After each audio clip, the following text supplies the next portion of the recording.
Lesson 6 of Hoodie's Rally class. Let's hop right into it. Today we got cautions.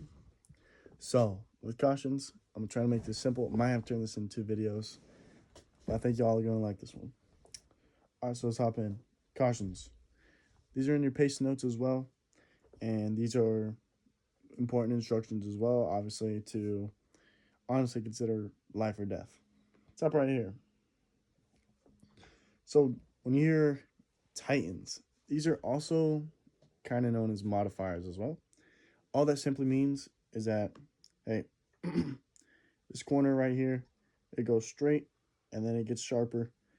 Just right in that yellow circle right there. Tightens. Simple. All right, next one.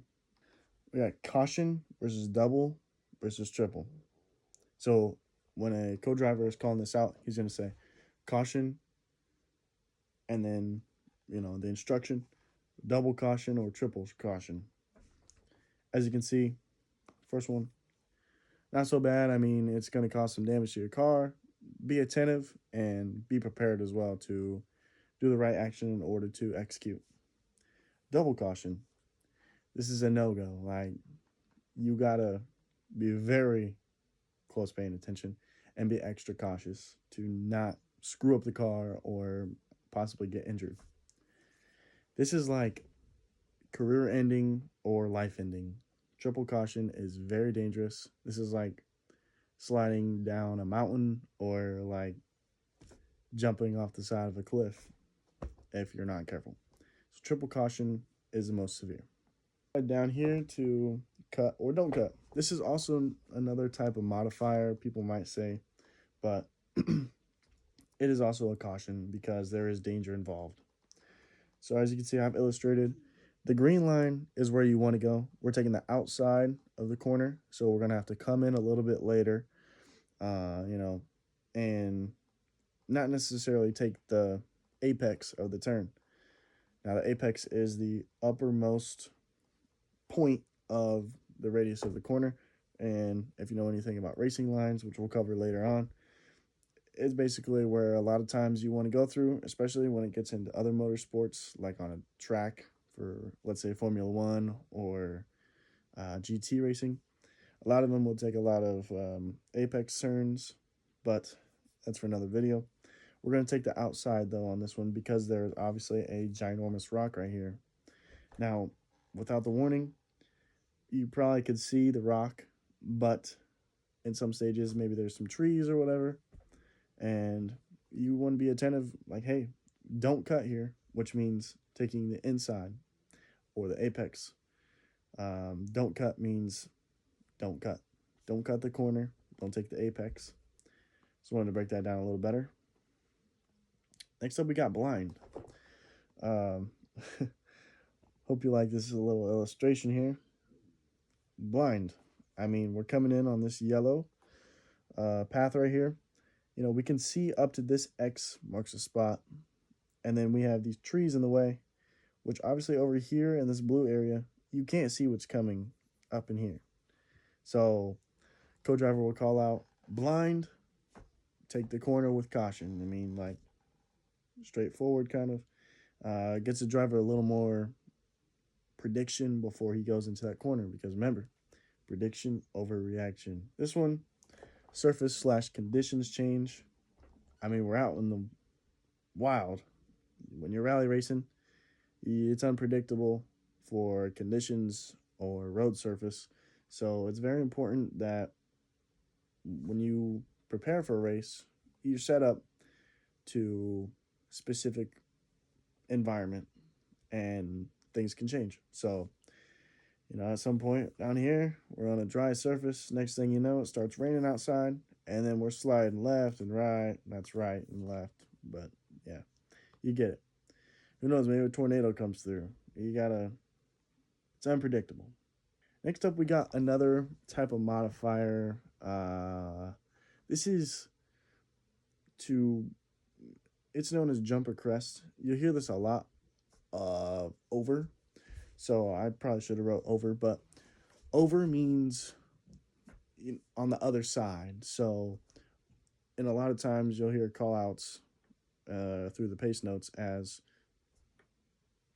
excuse me, right for over crest, or left for over jump, or flat into over crest, or whatever. So a crest is basically, this is a crest.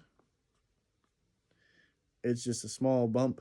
It can unsettle the car, cause a little bit of suspension fatigue, I guess you could say, or roll to the car, compress the suspension, and it'll make it a little bit unbalanced.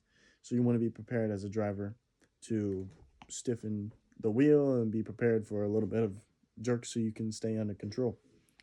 Now a jump is a freaking ramp. Like you can see here at the double quotation, that usually means like inches. And with this, we got feet. I mean, if you've ever seen rally clips, I encourage you to check it out. These guys are launching in the air like a monster truck. Like they're feet off the ground and going rather fast over these ramps or jumps. So same thing applies though, over jump, right for over jump. But you can imagine when you land, and that's why rally suspension is so important, which that's another topic we'll cover in another video. For now, I want to get through the pace notes, and that's the first thing that I learned, so it's important and helps a lot for other contexts later on. But yeah, that's crest and jump. Two very common callouts. Camber. This one I don't hear a whole lot, I'm not going to lie, but it's when in the road, maybe getting slick, and you're going to lose grip because it's on a downward slope. If you know what camber is, and suspension is what I compare it to. Camber and suspension is when the wheel will be tilted. This is negative camber when the bottom of the wheel is tilted outwards. Positive camber would be the opposite, where the top is tilted outwards. Doesn't really matter the slope, but it's going to try to take you out and spin the car in a direction that, you're on a tilt, and the angle is cambered on the road. So you're going to be, if you're going through the mud or a loose gravel surface or sand, you're not going to have as much grip, and it's going to take a little extra precision as a driver. And finally, timing of the call. Now, why is this so important? Well, I'll tell you right now. It's either life or death.